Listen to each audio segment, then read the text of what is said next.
عشق میں بسمل part 2 episode 98 عشق میں بسمل تحریر سارہ۔ اب شروع ہوگا ٹکراؤ عشق کی انتہا کا، بڑھے گی دھڑکنیں، تیز ہوگا سانسوں کا ساز،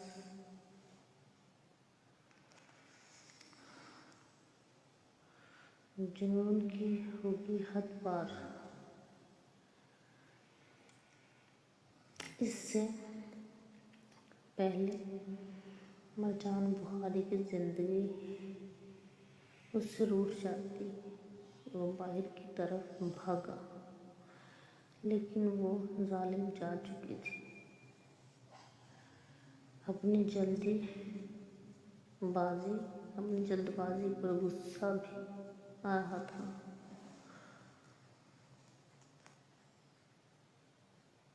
جو رگوں میں دوڑ کر دماغ کو جھنجھوڑ دے، یہ عورت اس کے دماغ کی تنابیں ہلا چکی تھی۔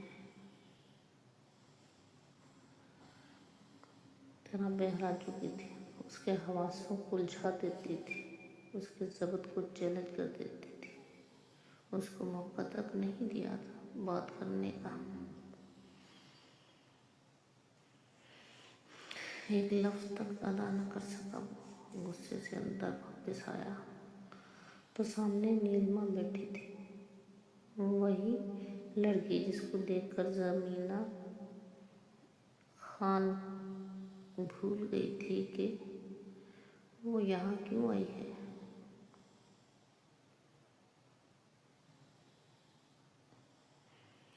مرجان بخاری کو اس وقت وہ زہر لگ رہی تھی، ایسا زہر جو آہستہ آہستہ رگوں میں سرایت کر جائے، جس کو دیکھ کر اسے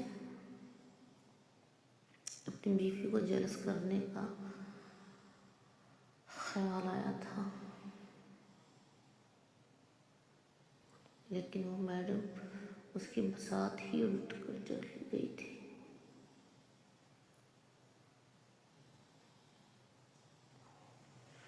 اپنے خیال پر اس نے لعنت بھیجی تھی، دل ہی دل میں خود کو کوسا تھا۔ غصے سے مرجان بخاری کا برا حال تھا، کنٹرول کرنا مشکل ہو گیا تھا۔ اسے تھوڑا سا بھی چھو نہیں پایا، انفیکٹ اس کا ہاتھ تک نہیں پکڑ سکا تھا، اور یہی بات اس کے مردانہ غرور کو اندر سے چیر رہی تھی۔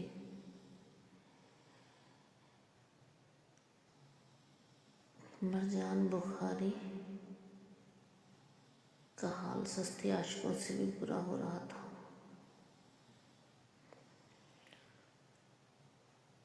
وہ عورت ہر پل اس کے حواسوں پر سوار رہتی تھی، اس کے خیالوں پر، اس کی سانسوں پر، اس کی نیندوں پر۔ وہ کیا کرتا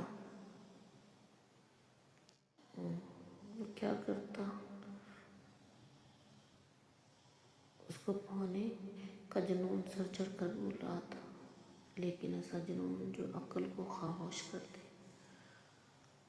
اور اب ہیرو بننے کے چکر میں اسے اور ناراض کر بیٹھا تھا۔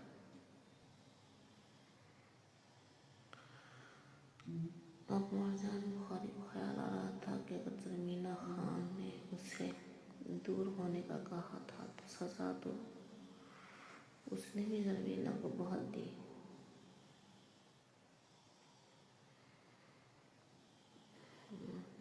اس کو بتائے بغیر ملک سے باہر چلا گیا تھا، اپنے نمبر بند کر کے۔ یہ سوچ اس کے دل پر ہتھوڑے کی طرح لگ رہی تھی۔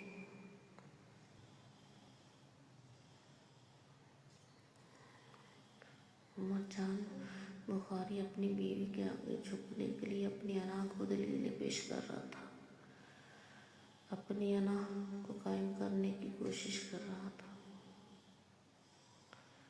کہ محبت میں جھک جانا ہار نہیں ہوتا۔ نیلما اسے بڑے غور سے دیکھ رہی تھی۔ اس کی آنکھوں میں کئی سوال تھے، لیکن مرجان بخاری کو آج ہر کوئی برا لگ رہا تھا، اور سب سے زیادہ بری نیلما لگی تھی، جس کی وجہ سے اس کی بیوی جیلس ہو کر گئی تھی۔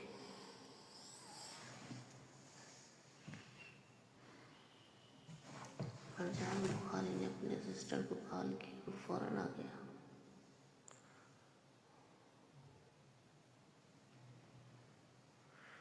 مرجان بخاری نے اسے کچھ کہا اور وہاں سے نکل گیا۔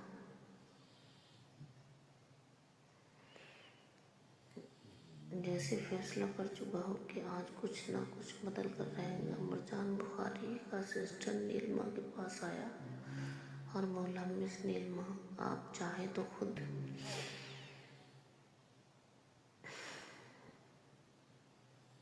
ریزائن کر سکتی ہیں، اس سے آپ کی عزت بنی رہے گی۔ اگر آپ ریزائن نہیں کرتی تو ہمیں آپ کو نکالنا پڑے گا۔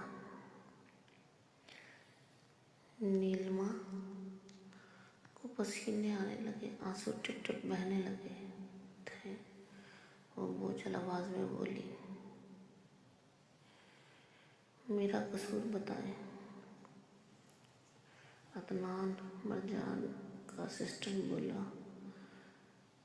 مس نیلما، آپ کا قصور یہ ہے کہ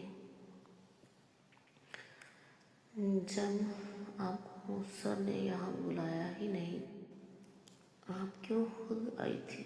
نیلما بھوکلا کر بولی، وہ میں تو انہیں میٹنگ کا بتانے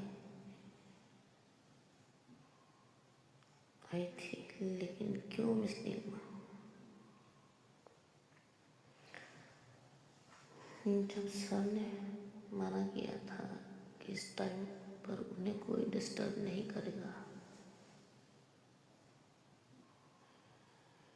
اس سے پہلے وہ اور اپنی صفائی دیتی۔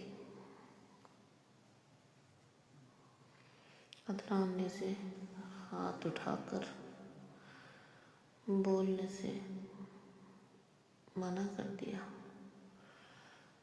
بس ایک بات بتائیں، آپ ریزائن کر رہی ہیں یا نہیں؟ ہمارے دل سے وہ ریزائن کرتی چلی گئی۔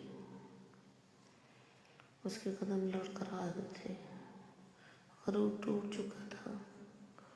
وہ تو بیچاری سر کی بیوی کو ان کی زندگی سے نکالنے آئی تھی، کیونکہ اپنی خوبصورتی پر اسے بڑا مان تھا،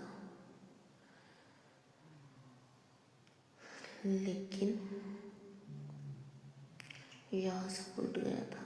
قسمت نے بازی پلٹ دی تھی۔ وہ آج خود اس کھیل کی ہاری ہوئی مہرہ بن چکی تھی۔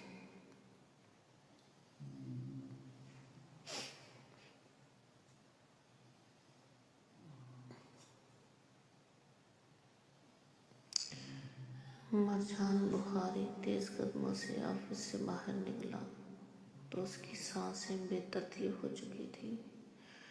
گاڑی کا دروازہ زور سے بند کیا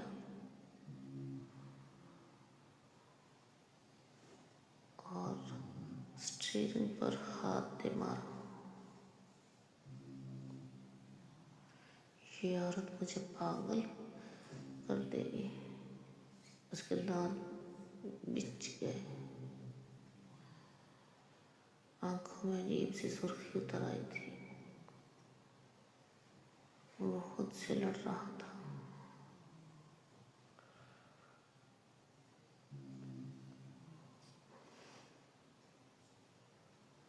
اپنی انا سے، اپنے غرور سے، اپنے اس جنون سے جو ہر حد پار کرنا چاہتا تھا۔ زرمینہ خان، وہ نام ہی اس کے اندر آگ لگا دیتا تھا۔ وہ چاہتا تو تھا کہ اسے جھنجھوڑ کر پوچھے، آخر تم چاہتی کیا ہو؟ مگر سچ یہ تھا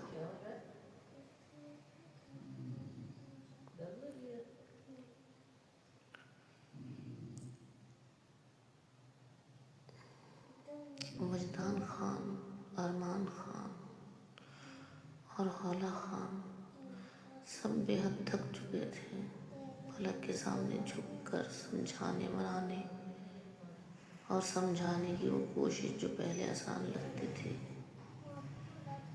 آج ایک عذاب بن گئی تھی۔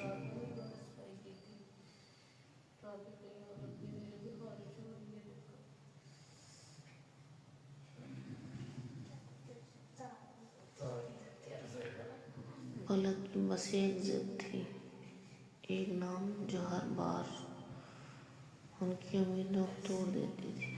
خالہ چاہتی تھی کہ فلک اپنی شادی کر لے تاکہ وہ اس اذیت سے آزاد ہو جائے، سکون پائے۔ ہر دن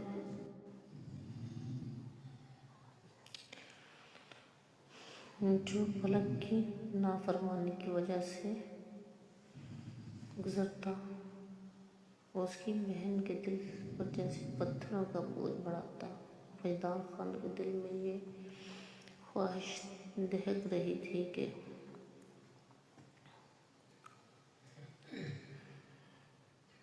فلک بھی خوش رہے اور عرفان سکندر اور فلک ایک ساتھ آباد ہو جائے۔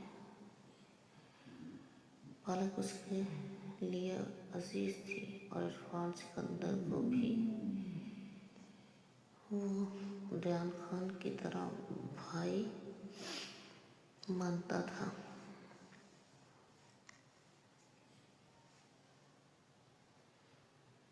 ارمان خان کے لیے یہ سب بہت پیچیدہ تھا۔ وہ چاہتے تھے کہ فلک کی شادی ہو اور وہ یہاں سے چلی جائے تاکہ ان کی بیوی ثریا خان دیان خان کے غم سے باہر نکل سکے، کیونکہ فلک کی موجودگی ہر لمحہ انہیں دیان خان کی یاد دلاتی اور وہ روز بروز ذہنی و جسمانی طور پر کمزور ہوتی جا رہی تھی۔ مگر فلک نے بس ایک ہی انسان کو چاہا تھا اور وہ انسان دیان خان تھا۔ دیان خان جب اس کے ساتھ تھا، ہر چیز مکمل تھی، ہر لمحہ معنے رکھتا تھا۔ اور اب جب وہ نہیں تھا، فلک کے لیے دنیا خالی تھی، خلا بن گئی تھی، کچھ بھی نہیں،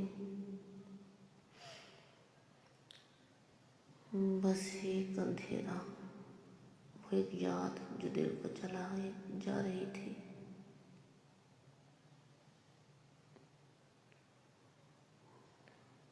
فلک سب کے سامنے ہاتھ جوڑ دیتی، ہر بار ان سے التجا کرتی، مگر ضد میں مضبوط رہی۔ کسی بھی حالت میں، کسی بھی طرح وہ مجبور نہ ہونے دیتی تھی۔ عرفان سکندر آج پھر خان حویلی میں موجود تھا۔ وہ سب کچھ جانتا تھا، فلک کی ہر سوچ، ہر تڑپ کو سمجھتا تھا اور اسے یہ سب بے حد اذیت دیتا تھا۔ وہ عورت جس پر وہ دل و جان سے مرتا تھا، وہ کسی اور کا غم بنا رہی تھی۔ وہ سوچ چکا تھا ایک بار نکاح ہو جائے وہ اس عورت کے روم روم پر نام کی مہر لگائے گا، تاکہ وہ جب بھی خود کو آئینے میں دیکھے گی تو اسے وہاں عرفان سکندر نظر آئے گا۔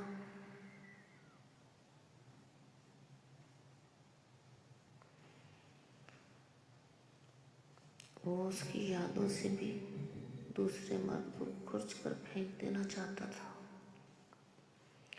اور آج اس نے آخری داؤ کھیلنے کا فیصلہ کیا تھا۔ آخری موقع، آخری کوشش، تاکہ شاید پلک کی ضد ٹوٹے اور وہ اپنی ضد چھوڑ دے۔ اپنی رائے کا اظہار ضرور دیا کریں، چینل کو سبسکرائب کریں تاکہ ہماری حوصلہ افزائی ہو سکے۔ جاری ہے۔ اللہ حافظ۔ دعاؤں میں یاد رکھیے گا۔